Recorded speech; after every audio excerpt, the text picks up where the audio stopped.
My name is Grant Bouvier. A little bit about me, I guess. I am a video artist, musician, DIYer, electronic tinkerer, gear modder, just curious individual. I've been doing video art since like 2018-ish. Projection mapping is a relatively new kind of portion, a relatively new like branch of video art and multimedia art. It really kind of started in like the early 2000s. It's still very much like something where the earth is cooling. You know, there's not necessarily like a set dogma to all these things. What I'm going to talk about today and kind of what I'm going to focus on is the stuff that you're going to see and encounter if you're interested in starting to do this. It's going to be a real like nuts and bolts practical kind of discussion of things.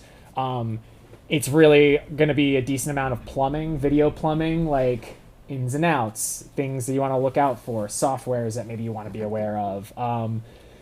It is there's different ways. Video mapping and projection mapping, there's going to be a different methodology depending on what you're trying to do. So keep that in mind. I'm going to really be focusing on considerations for things in an environment where maybe you just have one projector and you're just trying to take one projector and you have one laptop and you're feeding it and you want to make that projection in that space more immersive, or maybe not even more immersive. You want to like make it just look better on a less than ideal surface, because like 9 times out of 10, that's probably what you're going to be working with. But it's all scalable, right? Like a lot of this stuff is just scalable. And if you can figure it out with one projector and you have the tool to do it with one projector, you can do it with multiple projectors and you can do it with multiple resolutions. And so it's all in flux, right? So I'm going to start this kind of discussion by talking about like the tools that I would recommend and the path that I would kind of recommend getting involved or to take to get involved with doing this on a more personal kind of DIY scale. This is just a little session I put together in this software called Resolume, and also like my vision's pretty good, but it's not that good. So if I'm like squinting and I need to like pull this window over to my laptop to find something, that's because I don't have binoculars over here. But how many are any of you familiar with Resolume? Has anyone here used Resolume before? Cool. No Resolume users. That's awesome. That's great. Resolume is it's the quote unquote industry standard for VJing, for VJ software, so video jockey software. It's a very powerful software in terms of it's somewhere between like Adobe Premiere and like Photoshop. Like it's a way that you can have all of these video clips loaded into layers, and then you can blend between them, and a lot of the blending modes are literally just like the same blending modes you find in Photoshop, like multiply, add, difference. And so in its essence, it's basically a very powerful video sampler at its most basic level. Everyone uses this software differently. I use it very much as just a playback system. However, it has tons of other features in it, and it has like a lot of crazy video effects. It has a lot of generators in it. So if you have no other equipment, if you're just getting into video, if you're just interested in like getting something that's going to give you all the tools you need to do a lot of stuff, Resolume's really good because it has tons of things in it that you don't need to like have analog gear. You don't need to like go get a video synth software. It has a lot of that stuff built in. This is the interface. I'm not going to like dwell on the interface too much for our discussion today. I'll go over the parts as they're relevant to us. The one thing I will say is that there is this layer structure. So you can see I have these 3 rows of video clips and samples. And I'm just clicking different ones, and you can see that like up there, it's changing what's playing. That's like the basic idea of Resolume. If you've used Ableton Live at all, anyone in here is like a musician, it's super simple and super similar to Ableton. I didn't watch any tutorials on how to use this software. I just like got it, and I was just like, okay, and just started throwing stuff in it, and it like took me like 20 minutes, and I was like running. It's actually, I'm not like a big, I'm not gonna like gush about a software, but it is really nice in how kind of simple it is. these layers are basically, I have a little projection map thing going up here, but I'm actually going to turn it off, and we're going to start from scratch. If we can turn that light off, that would be great, but it's also not necessarily required. So we're going to talk about the menu I just went into in a second in more detail, because this is the advanced output, which is where you're going to live and you're going to pull your hair out and freak out when you're doing different projection mapping and routing. But hopefully that's not going to happen to you, because after I explain it to you today, you'll like know more than I did when I started using it. So I'm just going to open a brand new, and the cool thing about this software is you can save, you can like, everything is savable and exportable. And because this is like an industry standard, quote unquote, software, a lot of times you'll like, let's say you're doing like a festival show, a lot of the time you'll be able to just get like the template for the LED walls that's for Resolume for you. So there are kind of some sweet benefits to that. So yeah, this right here is just the standard when you open this up, what this is going to look like. But before I get into talking about this more, I'm going to hit save and close. Let's talk about the fun part of Resolume, which is like, how do you get this software? It's not free.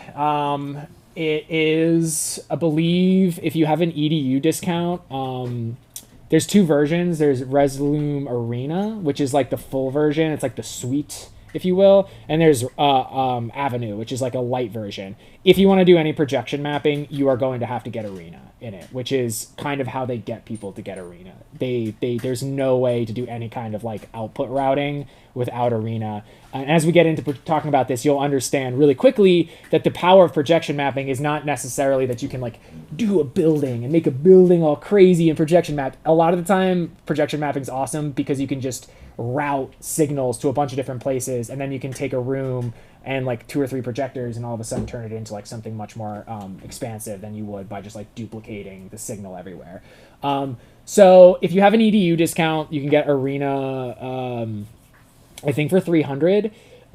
You get 2 licenses. Well, it's 1 license, but you get 2 activations off it. So I'm not here to tell you that you should go and drop $300 on it. But what I will say is, if you can get the EDU discount and you want to split it with a friend and both take one of the activations, you can get it for like $150. There really isn't any projection mapping software that exists that I'm aware of that's going to be free. So that is kind of the annoying thing. We'll talk about some other softwares in a minute. The reason that I'm focusing on Resolume for the purposes of this workshop is because Resolume has everything in it to do basically everything. So you don't need a lot of these other projection mapping softwares. You're going to also need something to do playback, and you're going to have to feed the playback into the other software. And so then you start like, okay, I need the software, and then I need another software. It's just like, Resolume can do all of it, and it can do it pretty well, and it's pretty robust, and there's a lot of support for it, and it's not that expensive. So that's why I'm kind of focusing on Resolume. Even if you get just Avenue, the cheaper version, it's still like a really great VJ tool and a really great creative tool, even if you don't have the money and don't want to go all the way up to Arena to start. So projection mapping. What is projection mapping? What do we mean by projection mapping in general? I would define projection mapping really simply by just saying it's a way to take multiple video sources, either in your computer or elsewhere, and then routing them and blending them in complex ways to multiple outputs or across a surface in a way that is not just a standard square, right? Like, your basic projector has a keystone in it, and like, in its most basic form, just being able to keystone the projector is like a form of mapping. You're taking the output of this and you're putting it on a surface, and you're making it, you're making it work. Once you know how to projection map in any kind of basic format, don't ever keystone on the projector, because it's annoying for the next person to use it, A, and B, also because you can do it all in something like Resolume, and it's going to be like way more controlled and way less like you guessing, like, am I going the right direction? You can just like grab a point and like and make it nice. So yeah, this is Resolume in essence. I have these 3 layers set up here. They all pretty much have the same clips on them. If I turn this down, I just have some like, I got some like bugs and an eyeball, and these first things here are just some standard generator things in Resolume, and they're really nice for just doing some basic projection mapping, because it's just like a nice kind of static moving thing. By default, you don't need to mess with any of the projection mapping tools in Resolume. You just go to this output stage up here at the top, and then you can just output to a given display. So this is display 3. So if I just click display 3, that was windowed. Let me change it to full screen. So I'm not doing any mapping. I'm just coming straight out of Resolume, straight to the projector, and you can see it's taking up the whole thing. And that's like, if you're just doing a DJ set, or, you know, doing visuals for someone who's doing like a DJ set somewhere, and you're like working and the angle's not crazy and they have like a sheet behind them or a white wall, like, you can probably just do this and it'll probably be fine, and you don't need to go and like do anything crazy. It's no hard times, right? It's fine. However, this isn't the no hard times workshop. It's the projection mapping workshop. So in this output tab up here, you'll see you get your different displays. Display 1 is always if you're using a laptop, display 1 is always going to be your laptop screen. So just ignore that for the most part. I have 2 displays. I have this projector, and I also have this screen up here. So display 2 is my screen up here. So I don't want to touch that because we're using it for this. And then display 3 is my projector. So we're already this workshop itself is like a good example of a moment where you're going to want to use the advanced output, because I have multiple outputs from my laptop, and I want to try and make the most of those outputs. So that's where you're going to want to look at our advanced output, which is this window here. I will make one other note before I get deeper into this that I forgot. In the composition settings, so if you are getting into using Resolume, you'll run into this really quickly. In your composition tab up here, in settings, this is where you're going to set the resolution of your entire session. So setting your resolution correctly is really important for a multitude of reasons. In this case, we're just using this projector. So I have the resolution set to 1080p or 920 by 1080p. So just standard HD.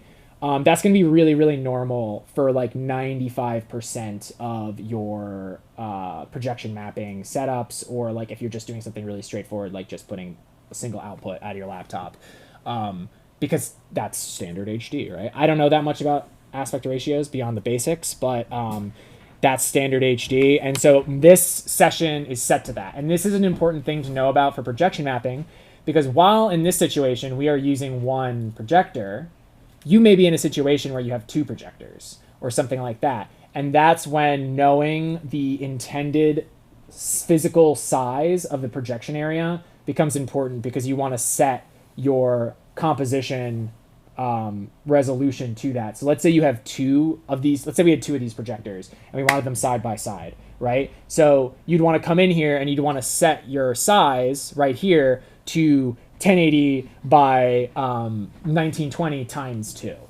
I'm not going to do the math because I don't know it. But you can actually come into here and type times 2 and it'll just double it.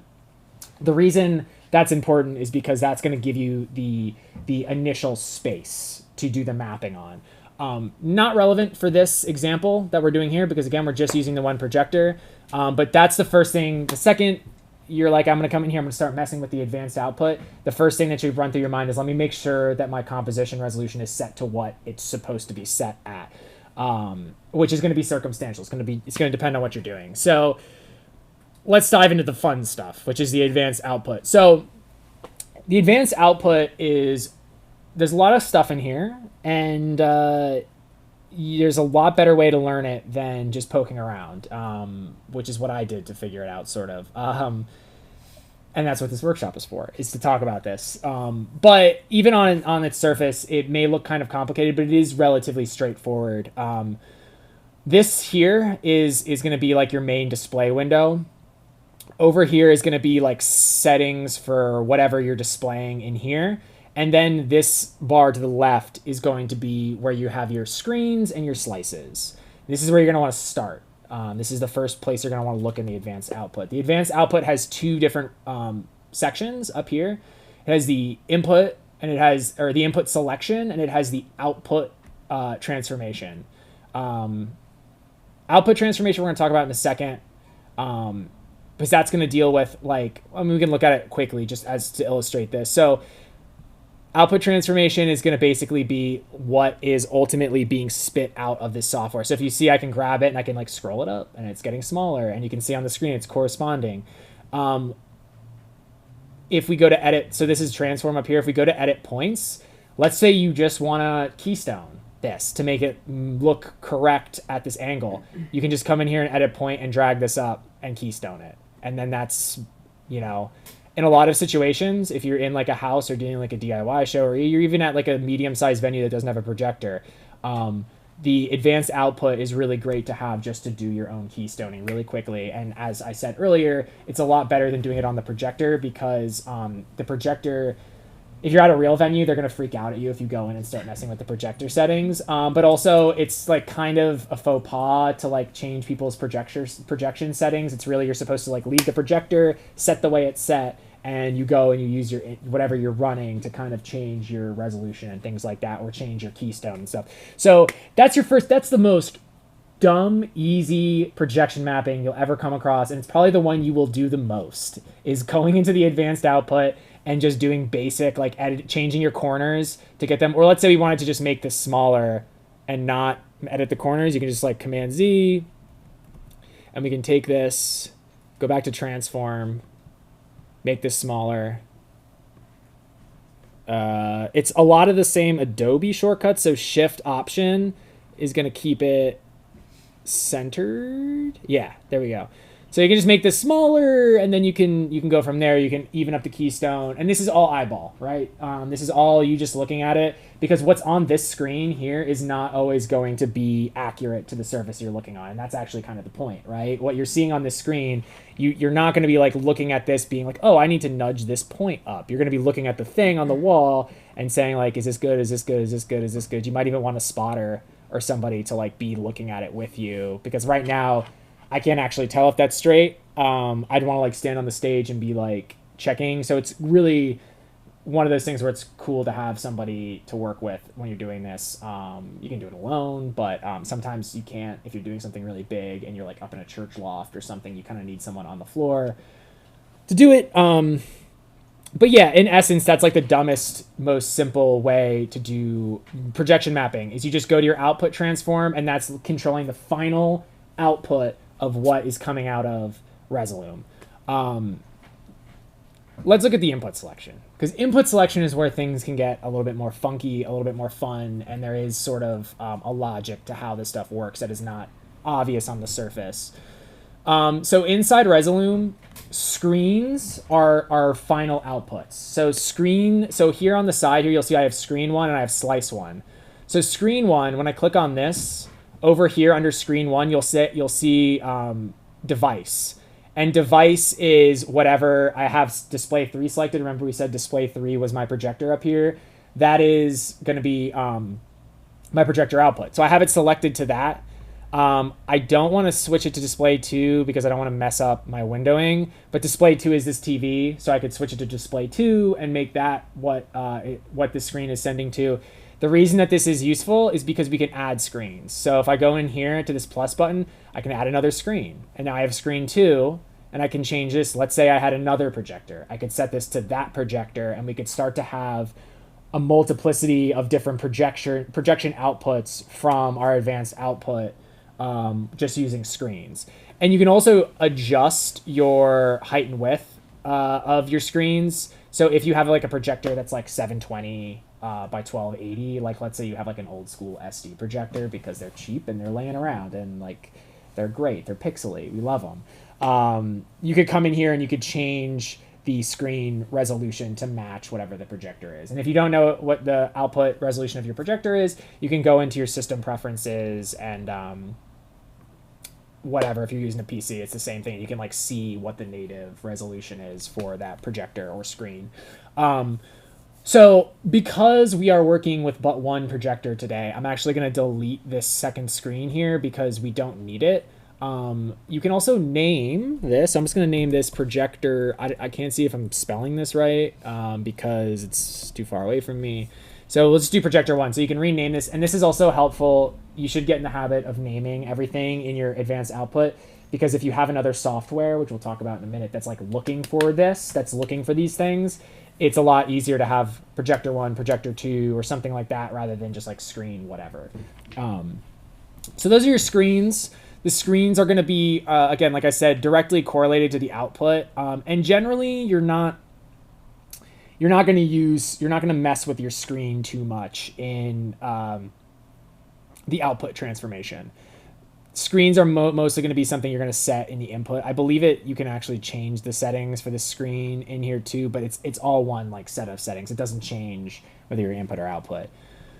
So the other kind of really important thing inside of this input selection that is important are these slices. So slices are basically windows that we are using to look at parts of our Resolume session. So I have slice one here selected, and if we're looking up here at our projection map, if I start messing with this, you can see that it's changing what I'm actually selecting out of our video here.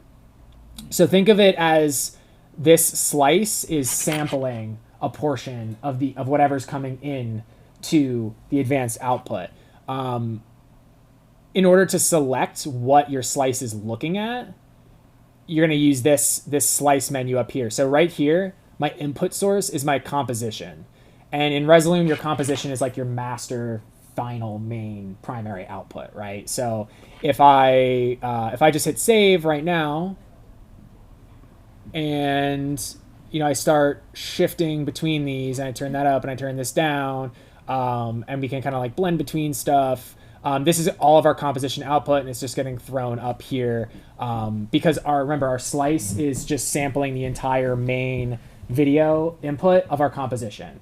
So yeah, that's again like 9 times out of 10 if you're just setting up a projector to do some stuff like behind a band or something, you're not necessarily going to need to mess with your slices that much. Your slice is going to be, you're going to come into your advanced output,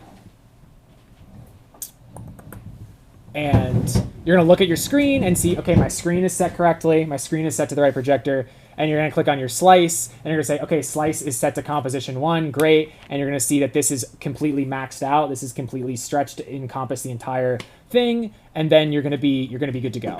And you're not really need to mess with anything in the output transform, except for maybe potentially if you want to adjust our points here to like make this keystoned. And that's going to be, again, like a really good use case of something dead simple that you might encounter, like doing visuals at whatever kind of venue, DIY venue or something that you're at. Even, again, to my point earlier, like a lot of legit venues, this is going to be something you'll have to do, and it'll be really simple and straightforward. But that's boring. So let's start to talk about what we can do now that we understand how to set our screen, we understand what slices are, and we understand the input selection and the output transform. And again, if you forget what these two things do, it can be good to just remember input selection. You're literally selecting what you're putting into this advanced output. You're sampling sections of video, you're deciding what's coming in, and then your output transform is where this stuff is going to live on the screen as its output from your system. So if we come to input selection, we can do something like start to add additional slices. So let me add 2 more slices here. And let me see. Can't see for shit. Sorry, everyone. Okay. Yeah, so this is, so obviously if we have 3 slices in here, it's not necessarily going to be something that is going to always be applicable for sending video to one place or sending everything from one source. So having all of our slices set to composition, there are kind of situations where we might want to do that. Like, for example, let's take this one. I'm actually going to delete one of these real quick and just work with 2. So let's take this top one here, and I'm just going to make this smaller, like this, like half of the screen, and then make it I'm gonna option click and drag, and if you do that, it'll just copy that slice. It didn't do it. Oh, it did do it. Cool. And we can make this smaller. And so now this first slice here, we're sampling just this little area, and then this second slice here, we can make this smaller. I'm kind of not doing a great job of getting these the same size, but you get the point. I can't, my like mouse in the bright white is like hard to see. Yeah, usually when you're doing this too, you'll be doing it on your laptop like 5 inches from your face, and you're not going to be like looking at a screen that's like 7 feet away from you. So cool. So we have slice 1 is here, and slice 4. The numbering, this is why you also want to rename stuff, is because as you're adding slices, it's gonna bump the numbers up, and I'm already like, oh, which is which, because I already had slice 3 and I deleted it. It went to 4. Really good way to get mixed up really quickly. So you can see that I have these 2 slices, and I'm kind of sampling 2 different areas of my composition. Now, if we go to output transform, what we can do is we can take this slice, which is 2, and we can make this smaller. And we can take slice 4 and do the same thing.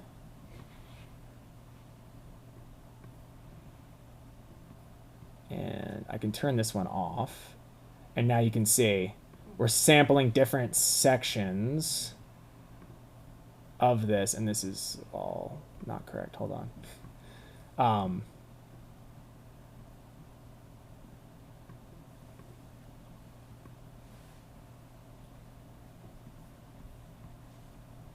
Why is this slice not doing what I want it to do? Hold on. Oh, it's because I deleted the wrong one. Sorry, everyone. This is also this is a good demo for like what projection mapping really is. It's just you sitting there and being like doing really small changes.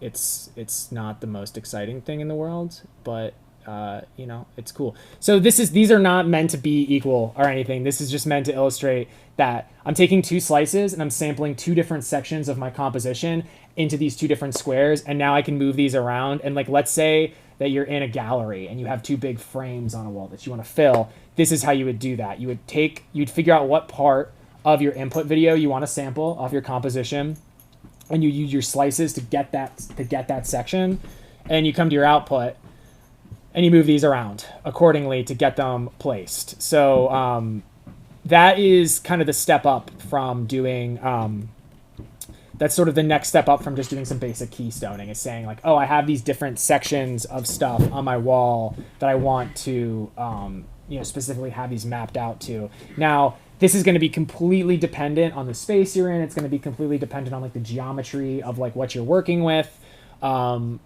Let me just save this. I'm going to put something up that's a little bit more, yeah, a little bit more like obvious. Yeah.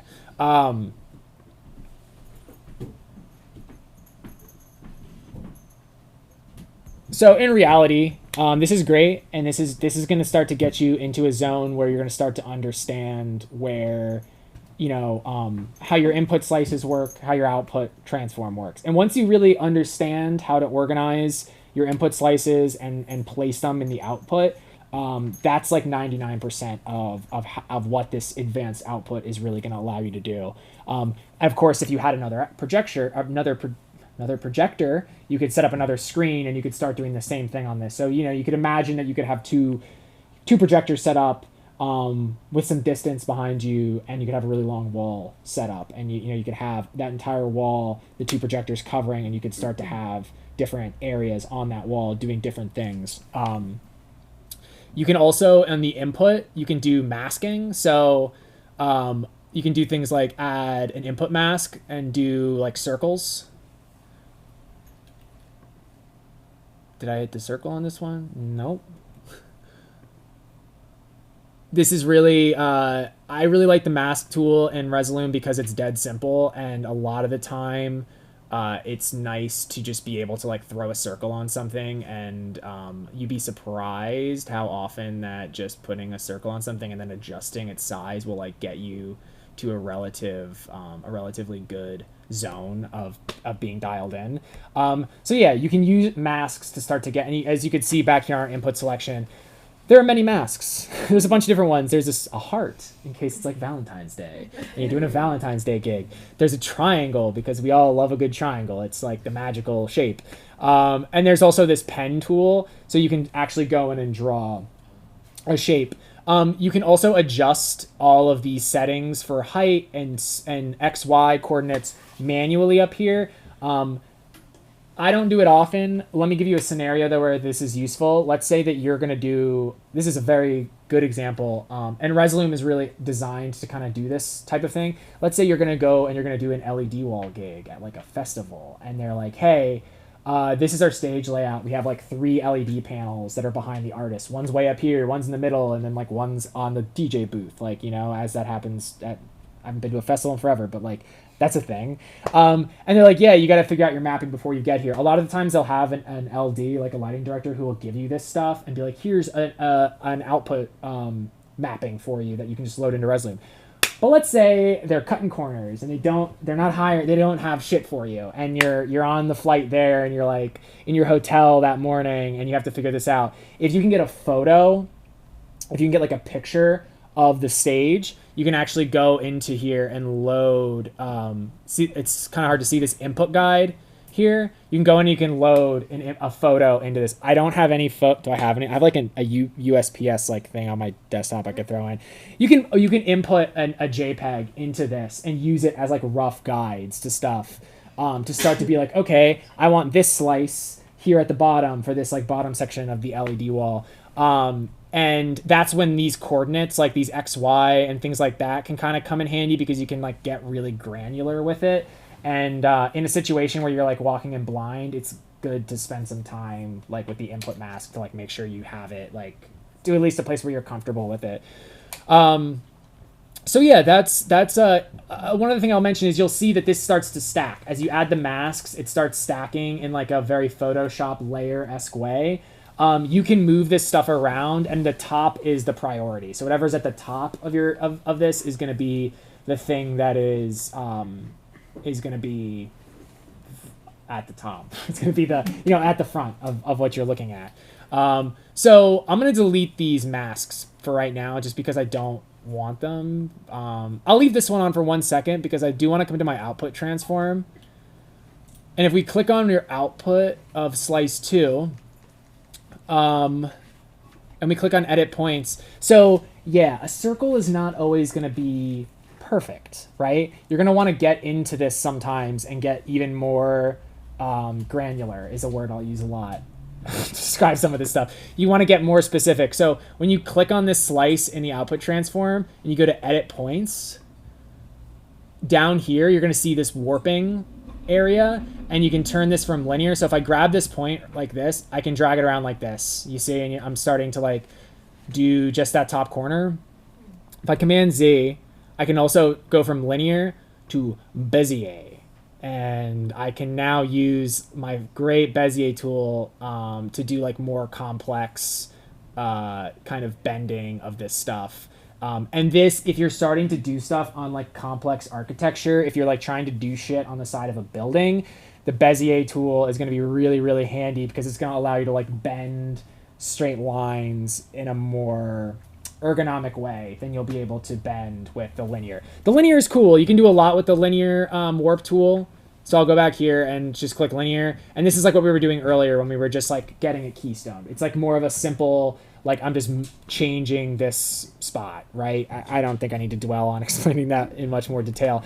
Photoshop and Illustrator heads, if there are such a thing. My Adobe enthusiasts, despite them being reprehensible, monopoly, it's the same. You know, the Bezier tool is the same in that. So like, if you're good at using a Bezier tool, boy, do I have good news for you. Projection mapping is going to be a breeze, because it's all like Bezier, like controlling angles and stuff like that. As you start to work on like bigger things, it's a lot of that. It's a lot of just getting in and like adjusting stuff to get that like perfect angle on the church arch, you know?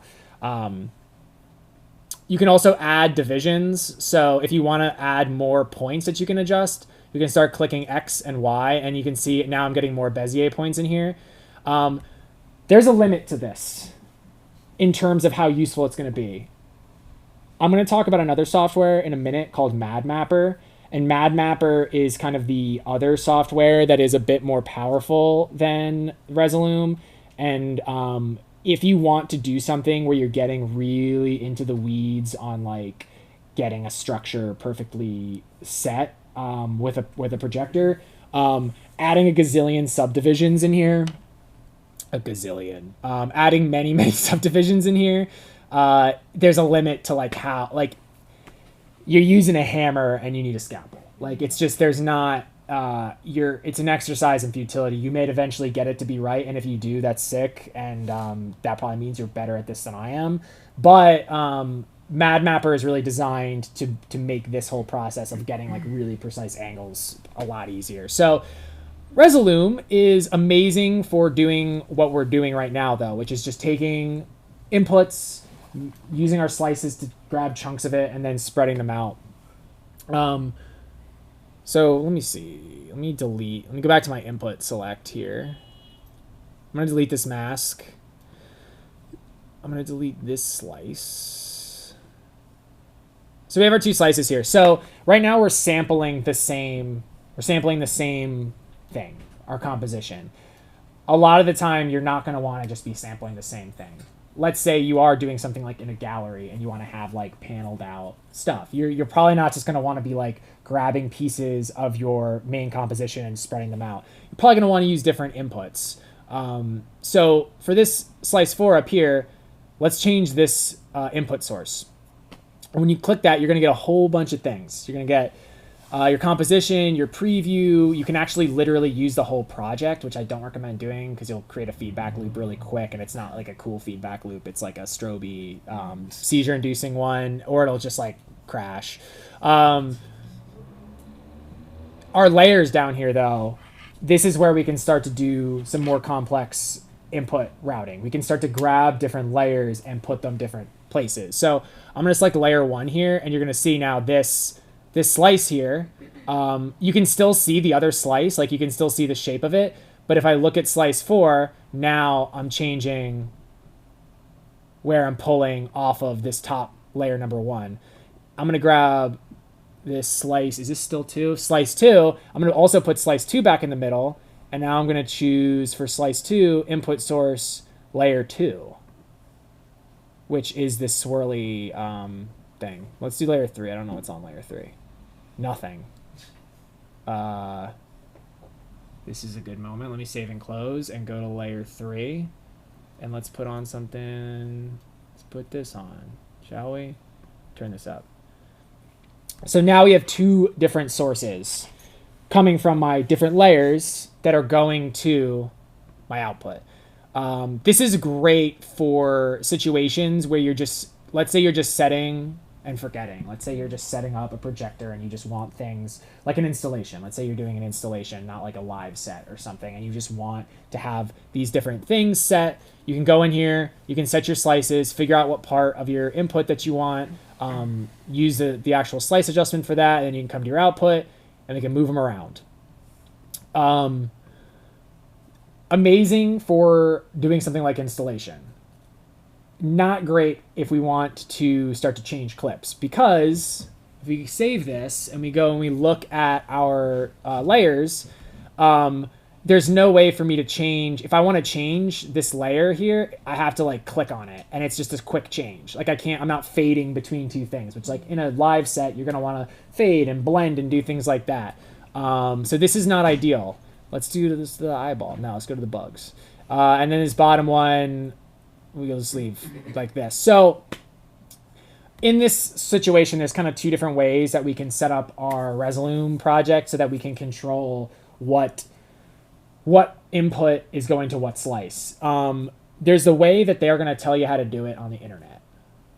And I do a different way. So I'll tell you the way that you're going to, if you watch like tutorials from Resolume, they're going to tell you there's actually an effect.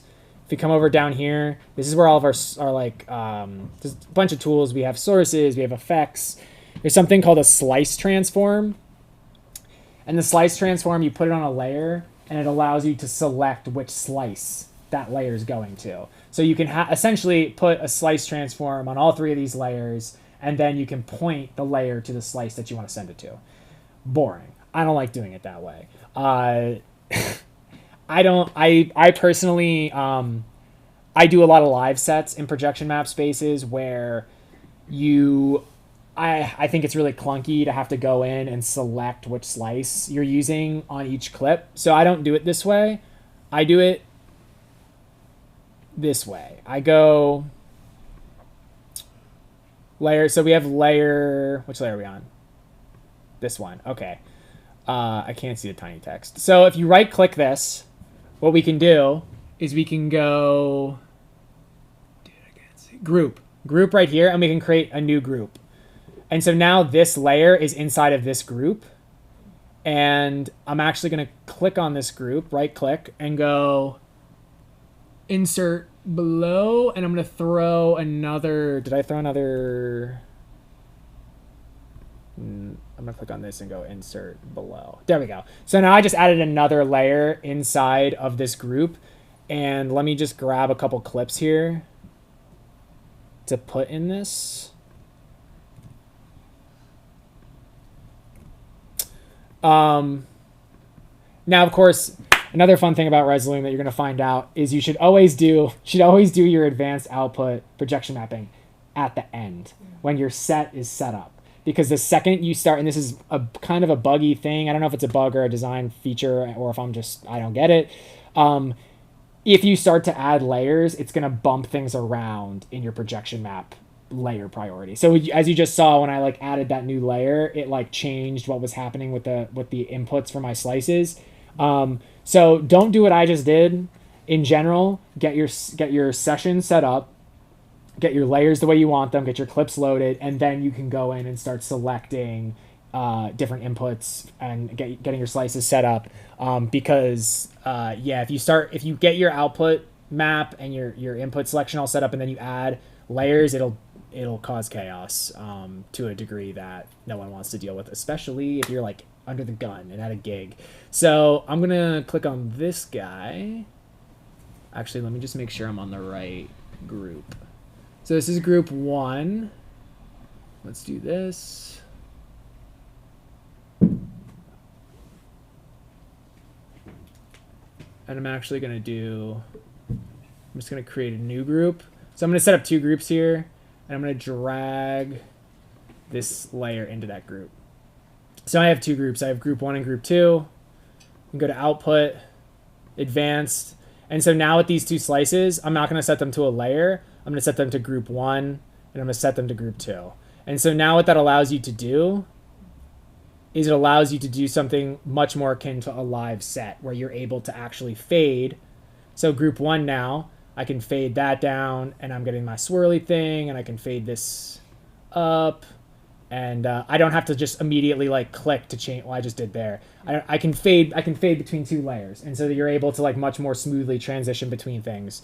And then likewise down here with group 1, same deal. You know, we can now fade between things, and you're not. I also never. I've done a lot of battles with my output maps before. It makes me a little uneasy using the slice transform just because it's easy, especially if you're working on a live set. And let's say you're VJing for like 3 hours. Let's say, because VJs are always doing long ass sets because that's always the deal. You're getting hired to do the whole night. You're from midnight to 6 a.m.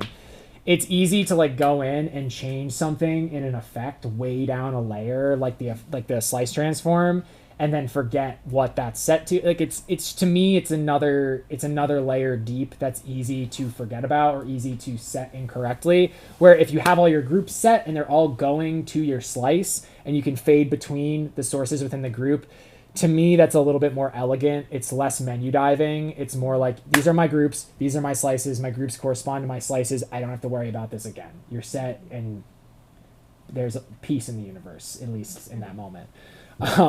So that's kind of how I do this. I will set up, and this is how I do my sets. This is how I will do like a projection map set, where we have multiple outputs, we have multiple slices in different places. I'll set up groups, and each of my groups is going to correspond to a slice that is then placed in, in our output transform.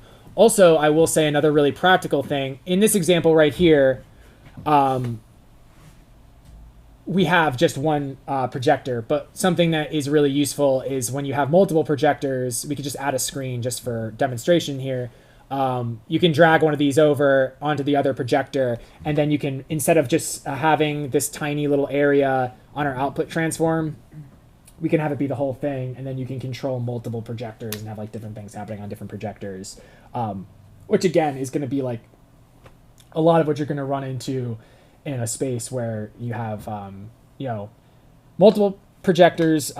Generally, in my like lived experience, I find a lot of spaces you're going to get more out of having two projectors set up in different spots doing different things than you're going to have one projector set up and having two projectors set up together in tandem to have both of your content on it in like a mapped way. But that's my personal kind of that's my personal experience. I think in general, being able to use the advanced output here to do pretty straightforward things like masking, input masking, and then doing like basic kind of keystoning things is going to be like most of what you're going to have to deal with out in Mother Nature. Again, just a real life example, I did Fort Mifflin, making time Fort Mifflin, and like I did the futuristic zone, which was like in this like fort magazine, and so the back of the fort was this circular wall, and so all I had to do, and love those guys who run that festival and the making time people, but they didn't have like somebody who was like going from station to station to projection map it and like give us files. It was like, you're VJing in here, figure it out. Like, so what we did is we just created a circle on the input map to like circle out the area and get it right, and then we just saved the file and just shared it. And so that's another thing to know is if you come up here to your presets, where that same area where we selected new advanced output, you can save this. And if you go into your documents, wherever you have this app saved in the folder structure, there'll be a folder that has all these in it. So for another real world example, I do passages a lot, which is the projection mapped church thing. And I can even show you, let me save this, because why not? I'm going to save this as workshop. So this is saved. If I go in here and we go to, oh dude, I can't see anything. That's a lot. That one. Save like passages? No, there's a passages too. Is it not showing up in here? Let me try this. I'm going to actually just open that session up and just show you like what this can start to look like when you have a gazillion things happening. Disable. Highly recommend, if you're going to close your session, disable your outputs. I've had weird things where like I restart a session and it still thinks there's a window open, but there's not a window open, and then you like can't make your session work and you freak out and you like restart everything and you're having a panic attack an hour before the show, and learn from my mistakes. Okay, let me just open this.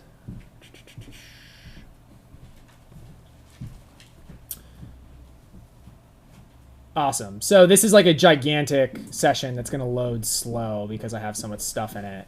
But as you can see, can I make this?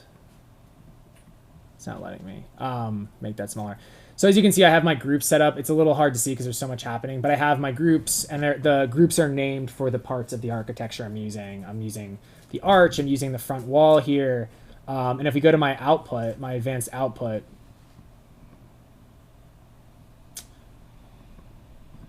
oh, my map's not in here. I don't know where it is. This is a bad example, guys. Forgive me. Basically, I have a map somewhere on my computer for that space where I have all the outputs set to what they need to be. Let me re-up them what we were working with, because that's better.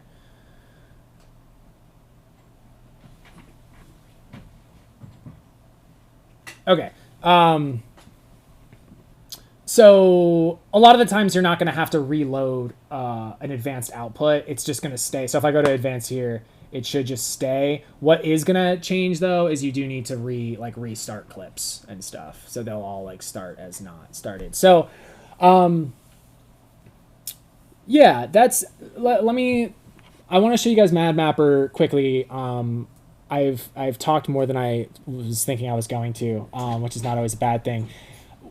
Resolume is a double-edged sword. It's easy to use. It has everything in it that you need to like get going. Resolume is very much optimized to be a mapping software for like LED walls and for big squares or simple circles.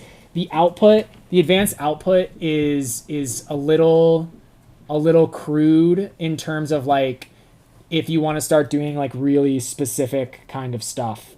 As I mentioned earlier, you can start adding subdivisions and like get crazy with the Bezier tool, but there's a limit to how good that's going to be. Resolume, if you're using multiple projectors and you just want to stack them and you just want to fill everything up and you want to do like relatively straightforward stuff, Resolume kicks ass. It's going to be great. It's probably all you're going to need. I use Resolume a lot because my computer is not that fast also. So being able to have one software doing everything, one software doing my mapping and playing my clips, it saves a lot of computational power. I'm assuming like a lot of you are probably in a similar boat where you don't necessarily have like a wicked powerful computer to do some of this stuff with. And in that case, being able to do everything in Resolume is really nice. There exists another software called MadMapper. MadMapper is like the premier projection mapping software. Let me close this real quick. Let me open MadMapper. So I have MadMapper. I just disobeyed my own rule. I didn't turn off my output for whatever. MadMapper, I have it for bigger gigs where we're doing like really complex mapping. I am not a MadMapper wizard. I have it so that I can be functional. I opened the wrong thing. I can be functional with it. I just want to show it to you all to show you how it's similar, but also so you know what it looks like in the world. There we go.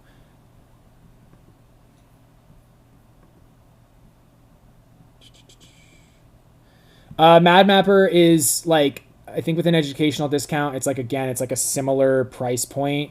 I think it's like $300 EDU. Why isn't Resolume not closing? Sorry, everyone. I need a faster computer. Let me just force quit this.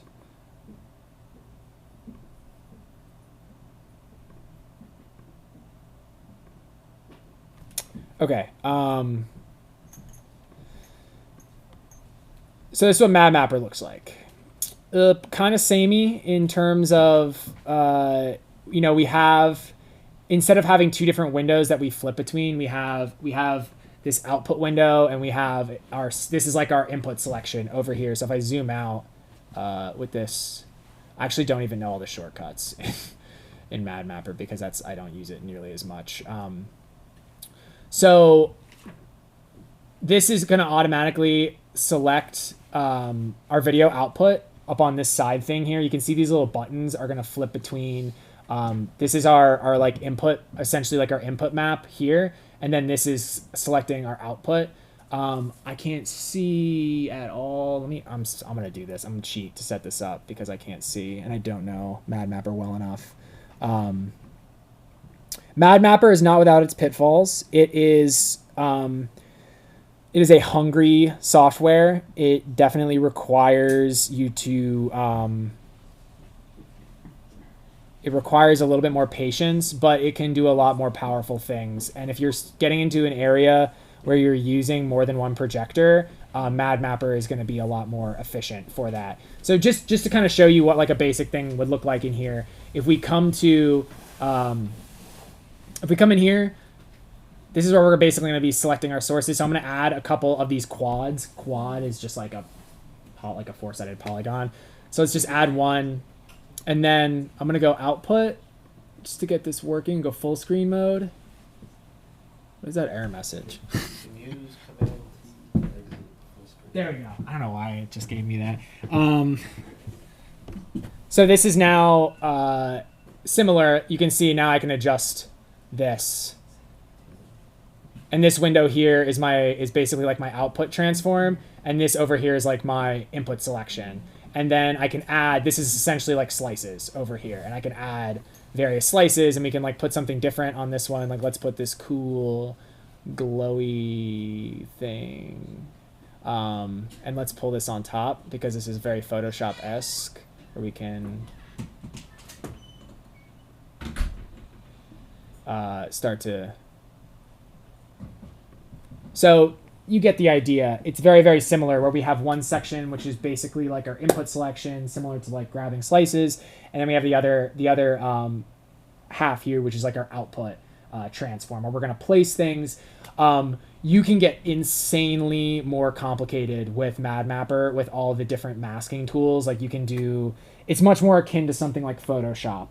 Really, like you can also do things where you blend slices. You can do like weird blend modes between slices. You can also have different maps down here that you can transition through. So a lot of theater, like different theater productions will use MadMapper because they can have different projection mapping scenes, and do like almost like a QLab type thing where you like play scene one and then you go to the next scene and you can go and do stuff in a more complex way. One thing that I will say for 1000% is easier to do in MadMapper, which I already alluded to.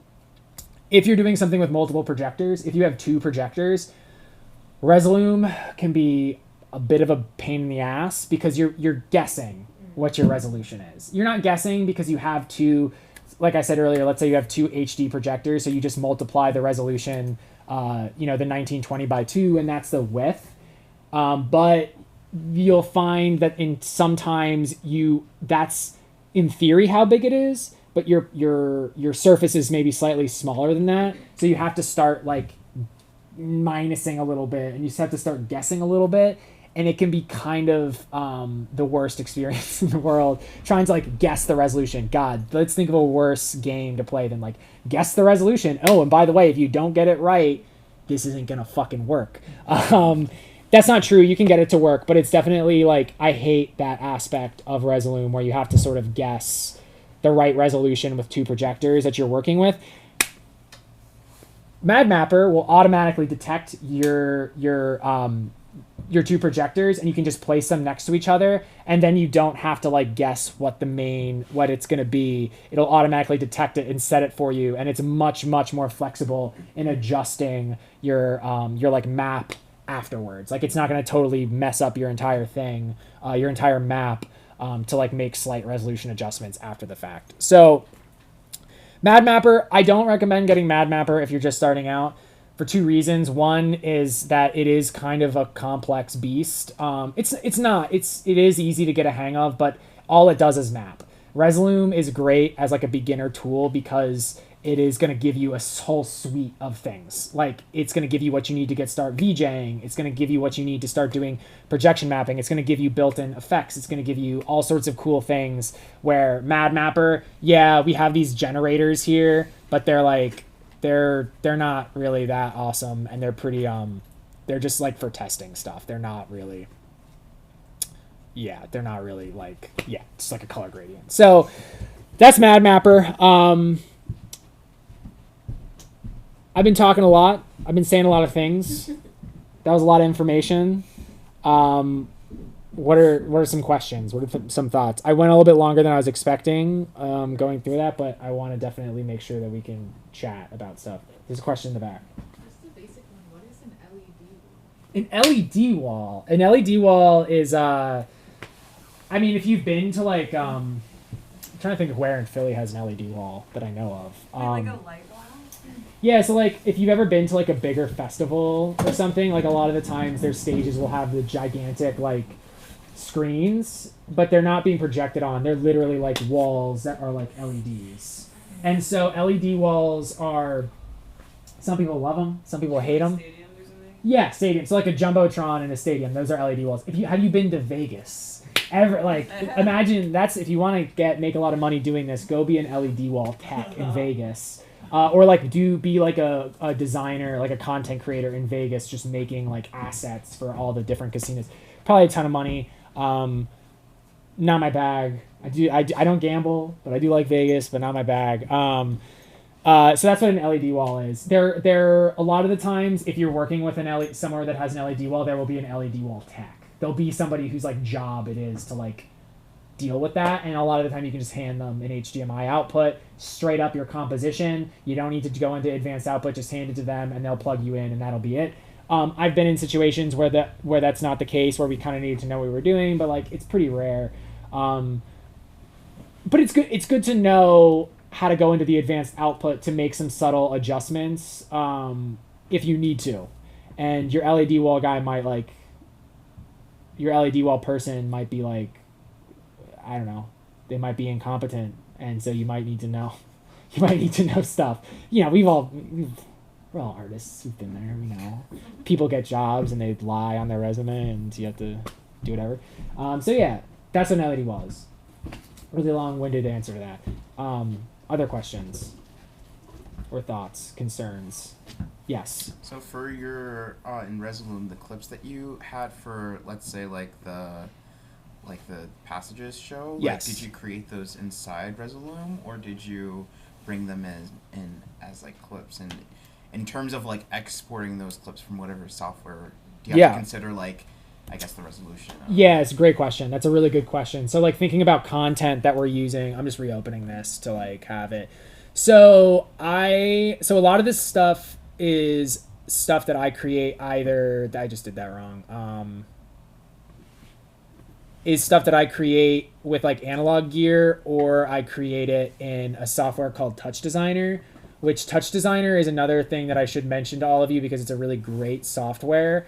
But it is, you can projection map in it. It's actually a really amazing software. It's sort of, you can kind of do everything with it.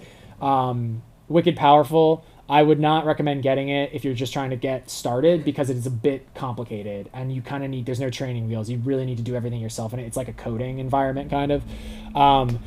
I will almost always render, if I'm doing digital or record, scaled up to 1080p, 60 frames per second, because I like to just keep everything consistent with my content.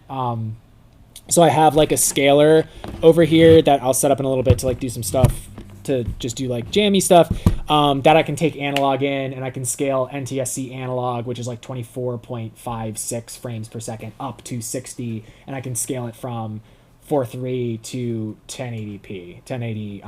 And the benefit of that is, and this is kind of, there's not a right answer to this question, but when you're making content, whether you're making it with analog gear or you're editing, making it and recording it and then editing it in like Adobe or something, Premiere or whatever, pick a resolution and like try to live with that resolution, because it'll make setting up your sessions easier if like all your shit is in 12, SD 780 by 1220, or man, I hate numbers. I'm like getting them all mixed up, or 1080 by 1920. It doesn't matter. Some things will look better depending on what you're like. Some analog stuff doesn't like to be scaled up, and in that situation sometimes you need to make a compromise and be like, okay, I'm going to do this in like a lower resolution because it looks better. But then also you need to remember in your session that like, oh, these, like, so I just drag in the other, I think maybe more specifically what you're asking, all this stuff is like, I have an external hard drive here that I like have all of my files, all my video clips in. So this is all different like collections of stuff I've made. And so I go in here and I can go like, let's not use this, do something different.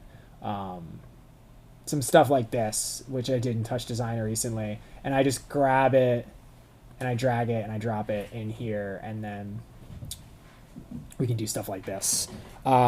So that's basically how you're going to load stuff into Resolume. You can actually make decks in Resolume that you save, and then you can like have your own like media bins so that you don't have to like go and drag and drop from Finder every time you're making a new session. You can like go and be like, this is all my geometric shapes. This is all my liquidy stuff, and you can just drag and drop that in. It's really a matter of like how you like to work. I hate spending time organizing digital files. So I just make sessions, and then I build on them and build on them and build on them and build on them, gig after gig after gig after gig, until they become nightmares, and then I have to start over. That's not a good way to work. So don't say as I do, don't do as I say. But that's how I do it. Yeah. You can be so much more tidy. Like legit like VJs who like do just Resolume stuff for like, I don't know, I've rubbed shoulders with like a lot of EDM VJs and they look at my sessions like, dude, what the fuck are you doing? Like, what is this? And I'm like, listen, That's how I do it. if it ain't broke, don't fix it. Like, I know where all this stuff is. I like it. There's many ways to do many things in Resolume. For example, the slice transform. I hate it because to me, I don't want to have to scroll down into my settings here, which is where it is, to like change my slice. I rather just have a group and be able to fade between those. So like, it's really a matter of preference. I don't know if I answered your question. If I didn't, okay. Did. Yes. Okay. A lot of projection mapping. I mean, a lot of projection mapping is like, and kind of what I hope the thing that got across about this is like, basically how to use the advanced output, and then also like a lot of this is toying around, is going in and like messing around. Actually, I recently just got a couple tiny little like Amazon had them on sale. They're like these little like handheld projectors. They were like $50 a pop, and I went and I bought 2 just so I could set them up in my tiny apartment to like practice projection mapping. So I could like go into my kitchen and be like, I want to projection map my stove, because I can do a lot of stuff like this. Like I can set outputs. It's easy to set outputs, but like getting into the nitty gritty of like knowing how to like really use the Bezier tool to like get things, and like layering masks and stuff like that. Like it's really going to be practice. And this is a hard thing to practice. I will fully tell you right now, it can be tricky to like find good ways to practice projection mapping. So if you can go get like a tiny projector to set up in your apartment and just like move around and like projection map your fireplace, projection map your like the windows, like that's kind of what I would suggest. It's a lot of just sitting and making tiny adjustments and using your eyes. Setting your inputs and outputs is really the easy part. It's going to be like figuring out how to set things up in terms of like the physical world. That's going to be like most of your headaches. Yeah. Other questions? Yes. I'm so curious. So you render out all of your things, like especially out of Touch Designer? Yes. I'm curious, like at larger gigs, if you're like playing a festival or like a established venue. Yeah. Do you are you always bringing your own computer to be able to do all of that?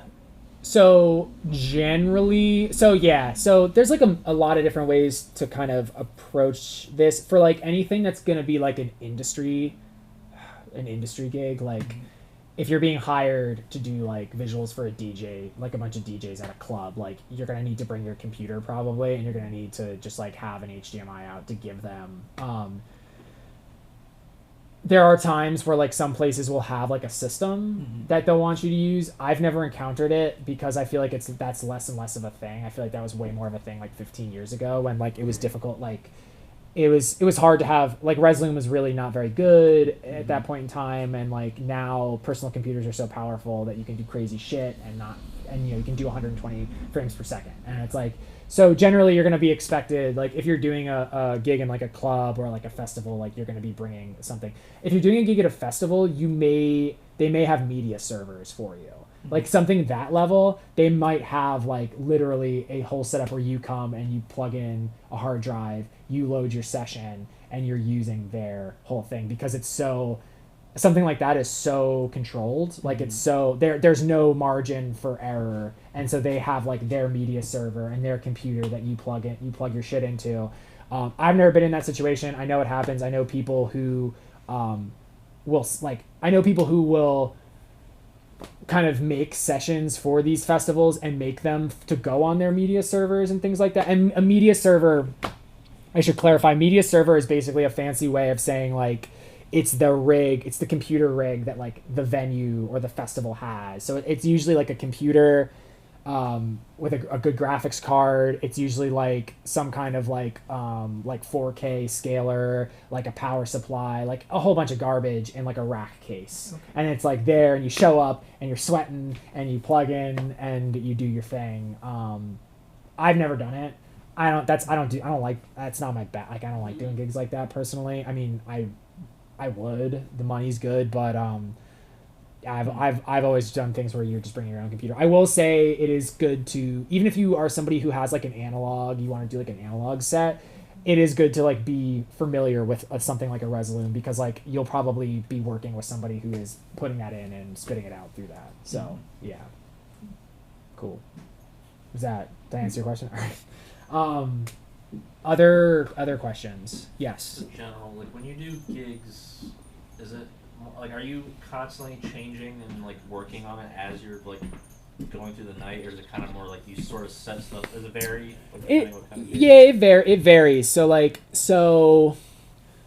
I rarely know what I'm getting into with a gig. So you show up.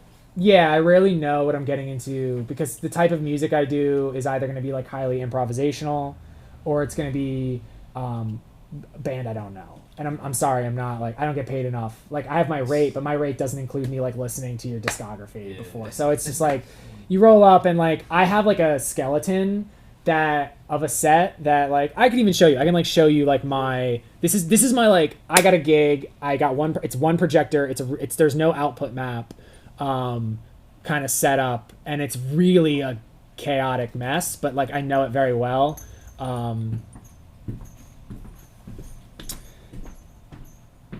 Let me turn this output.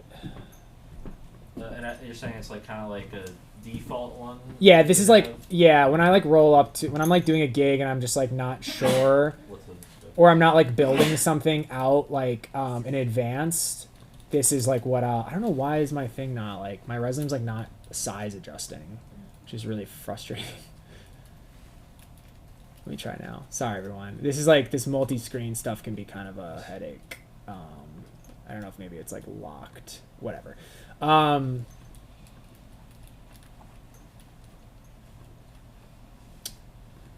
So like I have different decks. So I have different like sections of my setup.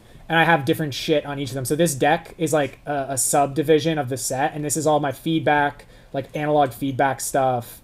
And like other like I got all this like glitchy monochrome stuff that I can use, that is, but this is like totally, the logic here is totally internal, and it's not, it's like totally esoteric, and then I have another deck over here. This is all my liquids that are on a different set of layers, so I can do like stuff like I have like liquid light stuff which I've recorded, which is like great for, I do a lot of stuff with like these deadhead type dudes, and like they love this shit. So yeah, I mean I love it too. I'm not like down, I'm not talking down at all. Like I live for this, but yeah. So like I have, and I will go through this every once in a while, and I will cull what's in it and like organize it. But this is like my, yeah, and so I will like add stuff into this. Like as I make content, like I needed, like the other day I was like, I need faster shit because I did a techno thing, and like I have a lot of fast stuff, but it was like a longer techno set, and like I ran out of stuff, so I was like, okay, I need, note to self, I need to make more fast stuff.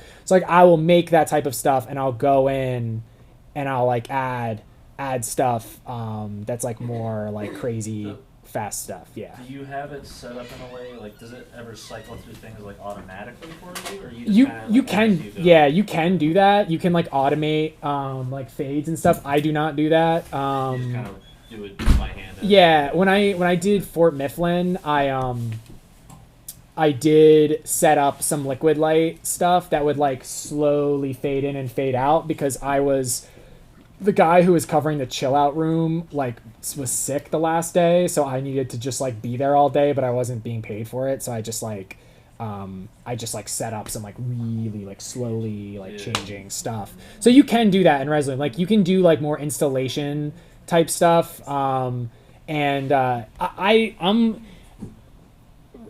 work a lot with Ricardo Rivera, who's the main guy at Clip, and he like builds a session fresh for every show, which is like insane to me, but he's crazy. So like that, like he's a mad scientist, and he likes to approach everything from like a very unique standpoint, and I have like an abundance of respect for that way of working. I am lazy, so I have like my homebrewed chaotic same thing that I use for all things. And then actually when I do projection map stuff, that's usually when I'll make a new set, because it's difficult to the thing I said earlier, when you start making groups and like routing them to your input selection, Resolume doesn't like it if you like are messing with that a lot after everything's already set up. So that those are cases where I'll go in and I'll set up a new session, and I dread it because it's like I have to go through and like go through all my clips and like figure out what I want to do. But that's actually, this is a good case study of like, usually if you're doing projection map stuff, or you're using like you have like 5 projectors, you're not gonna have 5 projectors. If you have 3 projectors, it pays off to go and make a fresh session and like set that correctly and have it like baked in instead of using something. And I've burned myself so bad with this set before doing the exact thing I'm talking about. I was like, I don't give a shit. I'm gonna show up and I'm just gonna like set another layer and set that as my output. And you go in and then like your MIDI map is gone. Like there's like all sorts of weird. Resolume, love it, great software. It is a little buggy, and as you start to add stuff like that, you're asking for trouble. Ask me how I know. So you don't want to be like, the show's starting and you're like trying to figure out how to like map your MIDI controller real fast, and you like forget what all your effects are because you haven't changed your effects in like 6 months. Like that kind of stuff you want to avoid. So it's good to have a few templates. Let's put it that way. I'll say that. Yeah, it's good to have some templates that you can kind of work off of. Yeah. Other questions? Oh, I was gonna ask, in the same way that you said you had like recorded liquid light stuff, do you like take your recorded analog like stuff you make, like do you like screen, do you like capture your like analog stuff to like put in Resolume so you can have that same effect but like just have it on deck in the control room?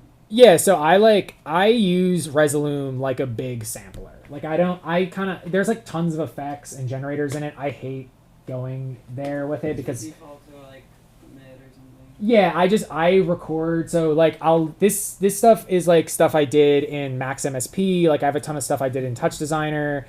This stuff is like, I have tons of analog video synth stuff in here.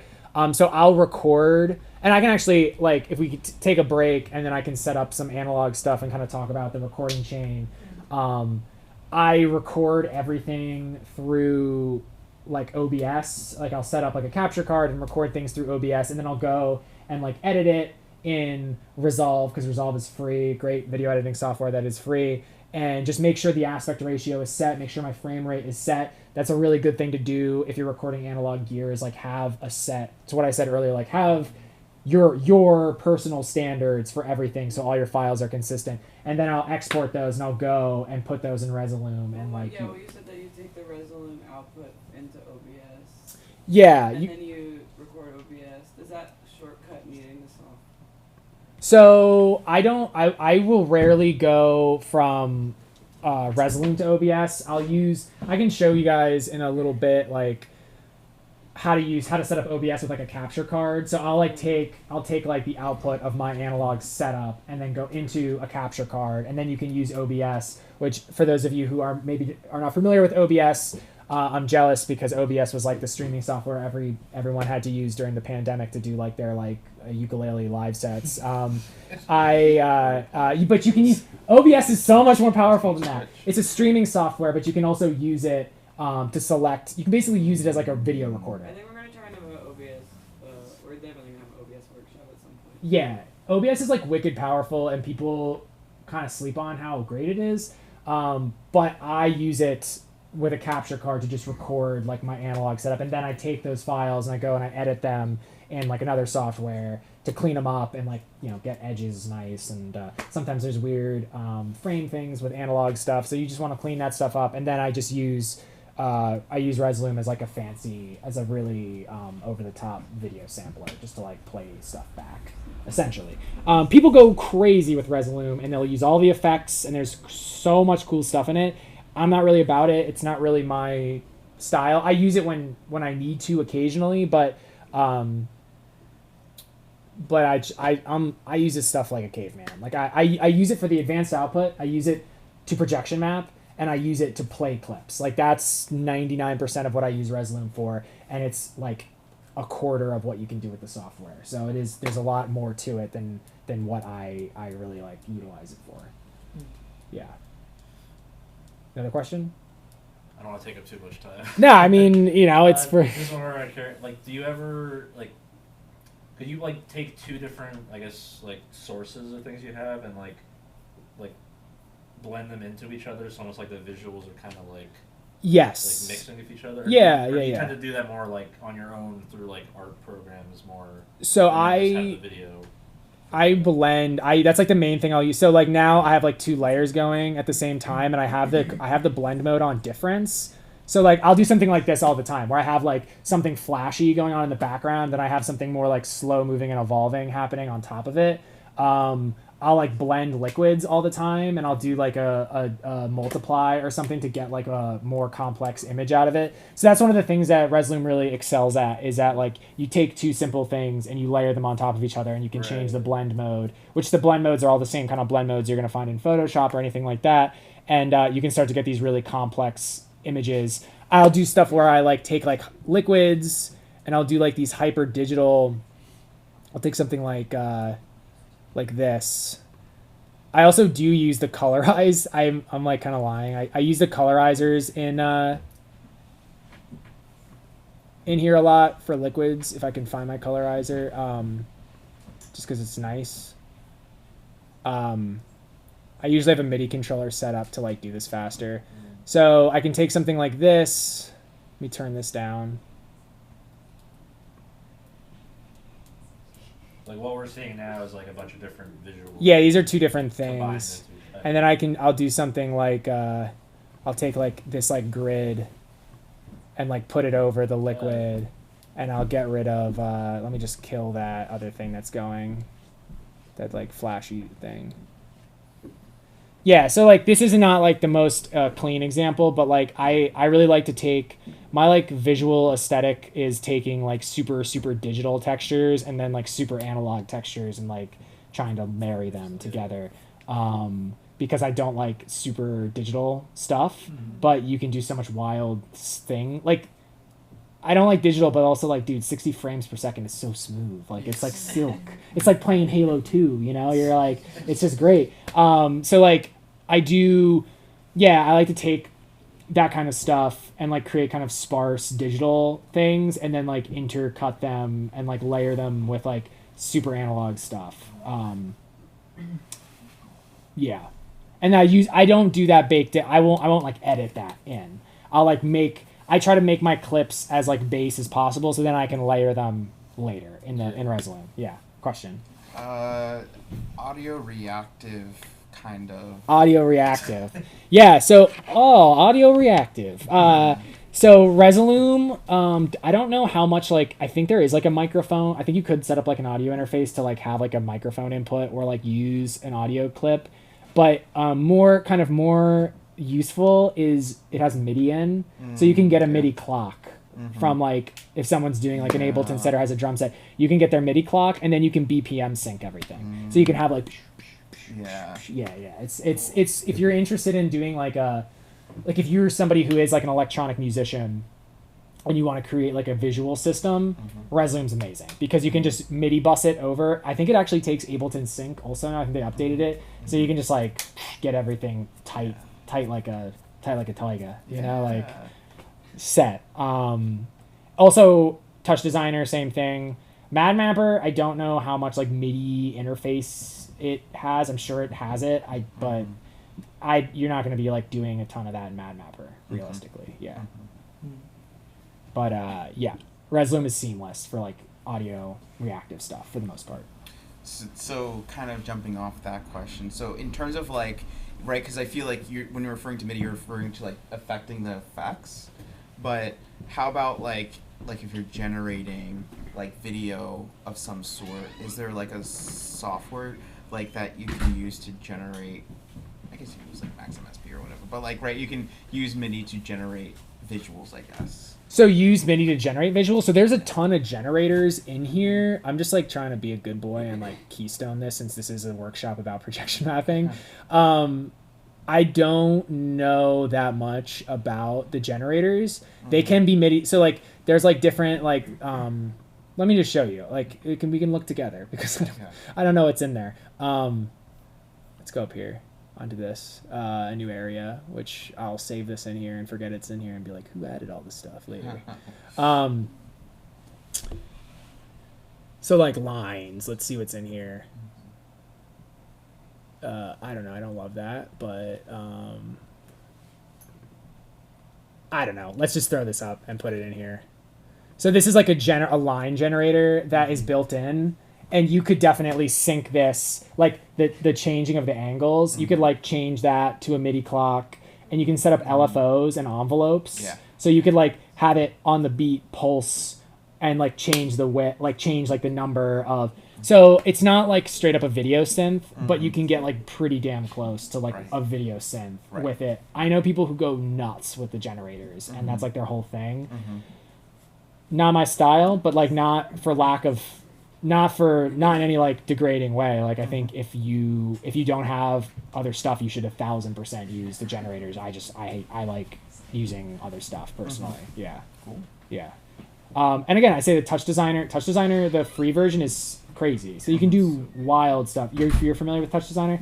Yeah, it's like it's mind blowing. It's like I've just started getting into it, and it's like playing a video game. It's like you're in there, and it's just like, dude, it's crazy. Yeah. So, other questions?